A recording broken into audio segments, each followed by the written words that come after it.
In a world that often confuses power with permanence, Roxanne Messina Captor reminds us that true influence is measured in impact, not applause.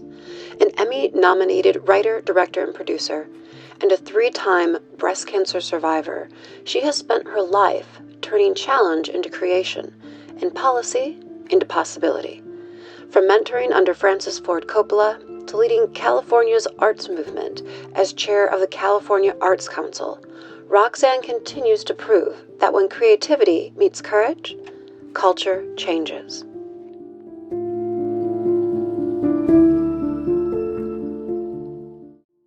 Thank you so much, Roxanne Messina Captor, for joining me here on AwareNow to share this space and to share your story. Thank you so much. Oh, and thank you. It's an honor and a pleasure to be here. Let's get started this way. You've influenced California's creative landscape in ways few others have, bridging art, policy, storytelling. When you think about what truly fuels your creative drive after decades in this industry, what remains your why? Well, I think you said it, storytelling. Above and beyond, every project has a story that needs to be told.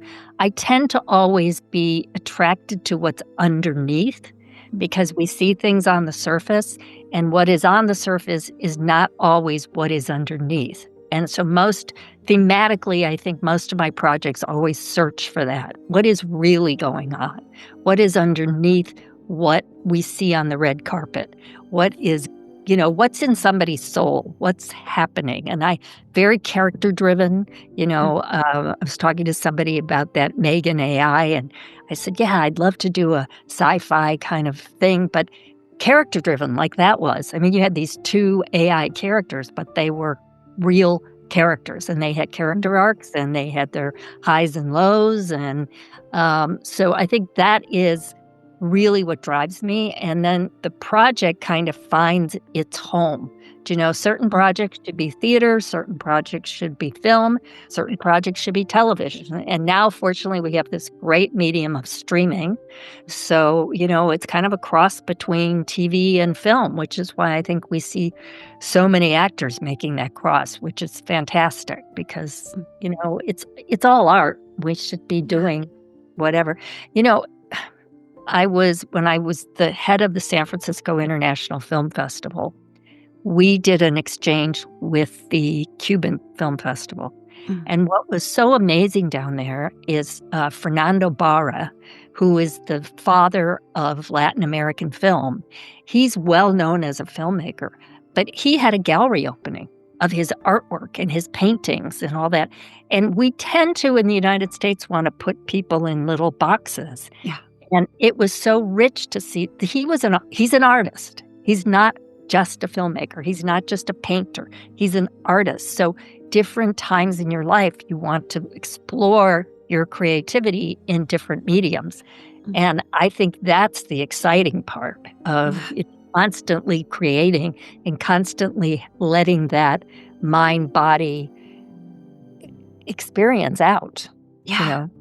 That's so beautiful. And the way you're speaking about it being like this evolving ecosystem, right? Where you don't have to just be in this one little channel, that there are several to explore and to express in. As chairman of the California Arts Council, you've helped shape how creativity sustains the state's identity and economy. What do you believe policymakers often overlook about the real power of arts and how you are working to change that narrative? Great question. I think I'm going to start with a slogan I've come up with that I've used it many times. Let's put art in the hands of children, not guns. And I used that in a series I did called The Salon, where it was a hair salon and great characters, and Harry Shearer was a ghost who comes back to the salon and causes havoc and stuff. But there was the theme of gun legislation in there too. So this concept of something very light and passionate, but dealing with something very serious. And so I like that. I like that balance of, I guess they call it dramedy, but it has a deeper message. It's, again, going back to what's underneath. What is that deeper message? So I think we're fortunate to have an amazing governor who's the one who appointed me to the Arts Council. And he is passionate about art. He also believes that art is a great equalizer, as I do, and that it serves many communities. And I could talk about two personal things. First, one of the films that's going to be at the Newport Beach Film Festival, called Rhythm and Harmony, is a study of famed jazz musician Stanley Clarke and his 3-year residency at Santa Monica College, where I was able to use some of my students from the college in the production area. Stanley says in the documentary, art is the great equalizer. And that's such a powerful statement. I believe that so much. When I was still dancing and in theater, we used to go into underserved communities and do dance and theater demonstrations and small, projects. And we would get all the students up, either dancing with us or doing theater games. And teachers would say, you did more in 40 minutes to break down barriers than we've been able to do in a year. And that's the power of art. I don't care what medium it is. That is the power. It transcends everything. It transcends borders, transcends war. I think if more Washington politicians understood that, we might have less wars. Yeah. But there's just too much ego. Right. No, I 100% agree. Let's shift gears to something a little personal here, a little more personal. You have faced breast cancer 3 times. 3 times. Yet your creative output never stopped. You once said, this is a quote from you, I told the doctor I don't have time for cancer. Absolutely. I don't have time. So question here is, what did those moments teach you about purpose, perspective, and most important, the urgency of art? Well, I think when you're facing breast cancer, and more than once, you realize passion, resilience, perseverance, all the things that make you an artist, all the things that help you to be successful in whatever endeavor you're doing. That's how you get through breast cancer. And I love humor, and I used humor a lot in it. When I got it the second time, I said, if this was a series, it would have been canceled years ago. So, it just, my doctors and all the nurses and everybody, they were like, oh, that's the No Time for Cancer lady. She has and I didn't. I had a green light on a CBS movie. I was writing a series that I had sold to ABC, and I didn't have any time. So I would be in the office, and, at that time, the Wi-Fi wasn't any good, and I'd have my computer, and I had all my papers, and I'd be busy. And finally, they'd come in, they'd go, are we disturbing you? I said, yeah, you are now. You were supposed to be here to take care of me an hour ago. So I'm busy now, so you'll have to wait. So, I was doing my thing. I was crazy, but my doctor said it was your style. Your attitude is what got you through it. Yeah. And I have this amazing oncologist. I'm going to say his name because he's fabulous and he's world-renowned, and he's also a researcher. His name is Dr. John Link. And when I first went, I had this huge basket of homeopathic remedies. And I said, I'm going Eastern. I'm not going Western. He went, okay. Because this was my second, Okay. Well, I have an acupuncturist on staff. She's also a homeopath. She'll look at everything and she'll make a plan for you and all of that. And this was a Friday. So he said, and Monday you'll start chemo. It's what? What do you mean? But he got me. And what I loved about him is he wasn't automatically saying, oh, you have to go on tamoxifen, you have to do this, you have to do that. He was saying, okay, I hear you. You have had a great life and you want quality of life, not quantity. Because that was the first thing I said to him. I said, look, I've had an amazing life. If you tell me I'm dying tomorrow, okay, I'll deal with it, And I used to, when in chemo, the cocktail has some hallucinogenic in it. Every 3:00 in the morning, I'm pounding on my husband. How much money do we have? How much money do we have? I want my half now. I want it right now. And he's like, okay, honey, can you wait till the morning when the bank's open? No, I have to have it right now. And he'd go, well, why? I said, because I'm not doing any more chemo. I'm taking my half. I'm moving to France, and I'm going to eat and drink a ton of wine, a ton of great food, and live a fabulous life. And that's what I'm doing, and I'm not doing any more chemo. He would go, okay, in the morning. By morning, I was out. And poor guy had to go to work, So, but, it was just, and I asked the doctor, I said, is there a hallucinogenic in this? And he said, yeah, there is. And I said, well, I'm bouncing off walls. Going crazy here. So, I don't know. That's how I got through it. And I'm very open about it. I've helped other women. I've talked to other women. I remember being in a doctor's office, and this lady was so upset because her insurance had said that the doctor said she needed more chemo. The insurance said it was finished. They weren't going to pay anymore. So I said, well, now there are these advocates, lawyer advocates for breast cancer. You've got to call them. They've got to take over. You have to get it. And she was sort of like, well, but the doctor. I said, forget the doctors. They're good at what they do. This is not what they know. So you have to call. And so I called for her. I got her going, and she was like so thankful. But what do you mean you're not going to pay for? That's ridiculous. Yeah. Well, and that's where, such a good point that you have to be your own advocate, but when you can step up and be an advocate for someone else, sometimes that's required for all of us to make it through all of this.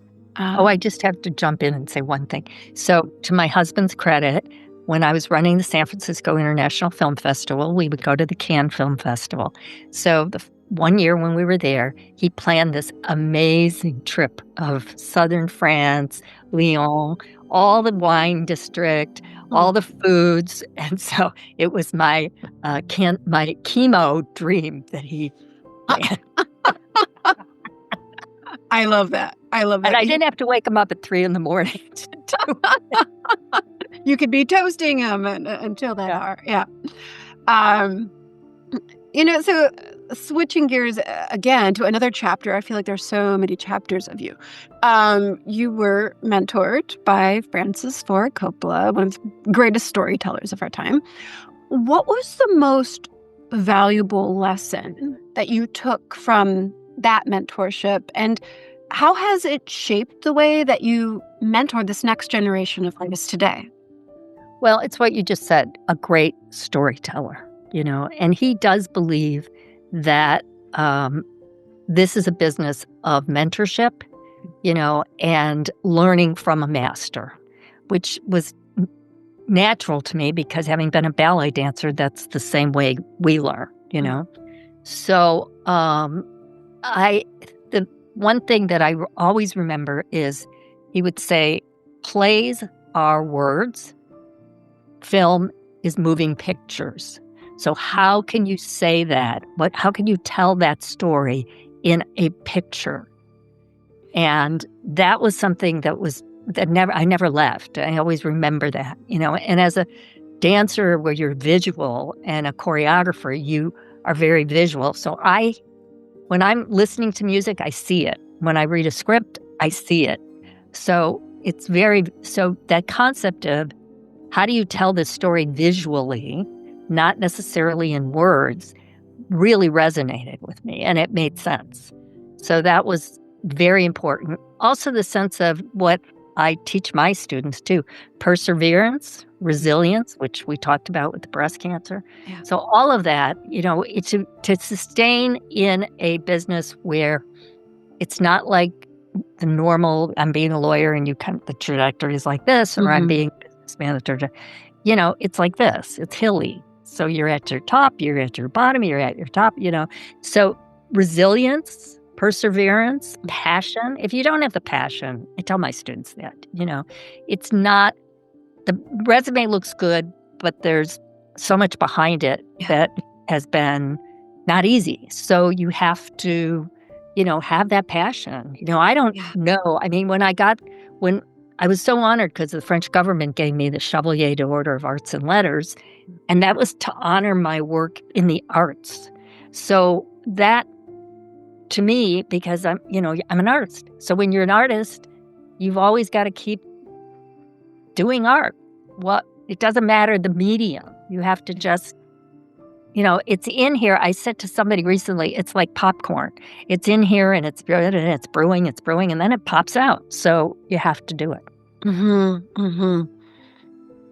I love that. I love just you speaking about the fact that if you don't have the passion for it, like, forget about it. Like, you can't replace that with some other substitute of something. And some people are only into, there was that great line in that Peter O'Toole movie, I'm not an actor, I'm a movie star, And some people are obsessed with the red carpet, and they don't realize what goes on underneath all that to get to that red carpet. Yeah. Well, and how we had just started this conversation with you talking about the story that's underneath that you don't see on the red carpet. And that analogy of an iceberg, and there's so much more here. And it's not just what you see here at the top, all the pretty and the glamour, that there's so much more beneath that.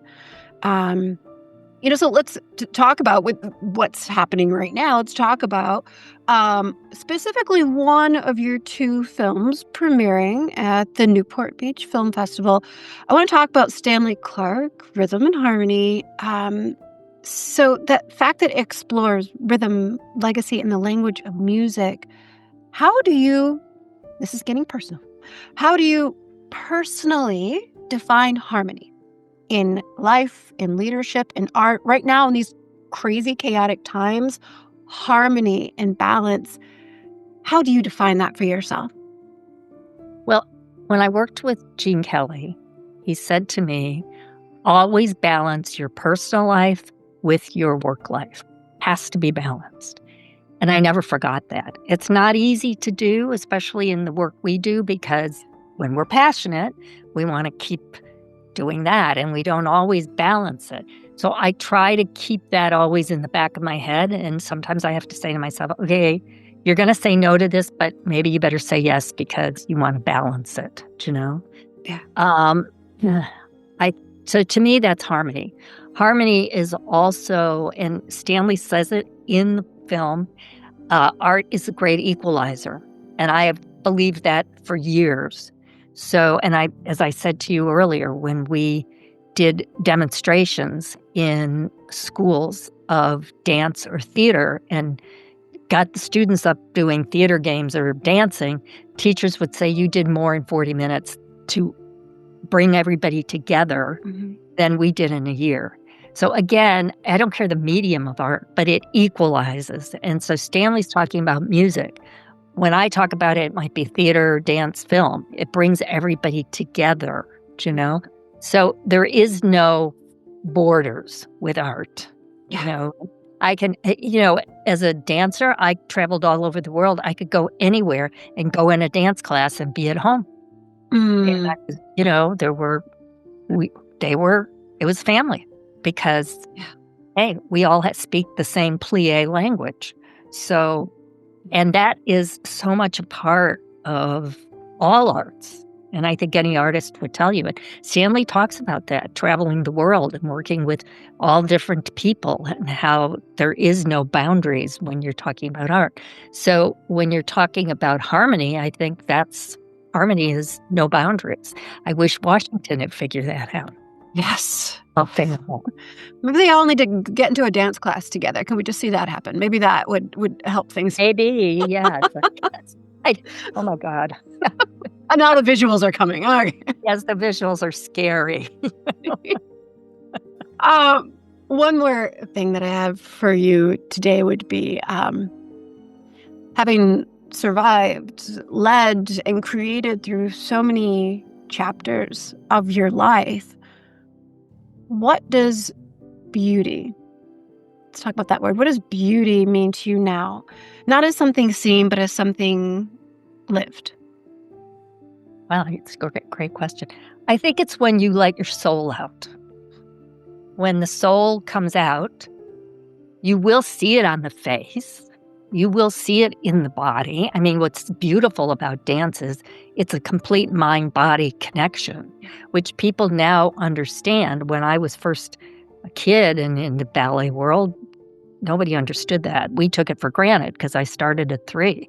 So there is this mind-body. And for me, there's no better exercise. But that whole mind-body connection, and when your soul is out there and you can fly, when you're really at your peak and you can fly, it's an amazing feeling, and you're presenting it to other people, and then there's that connection between the people who are watching and you.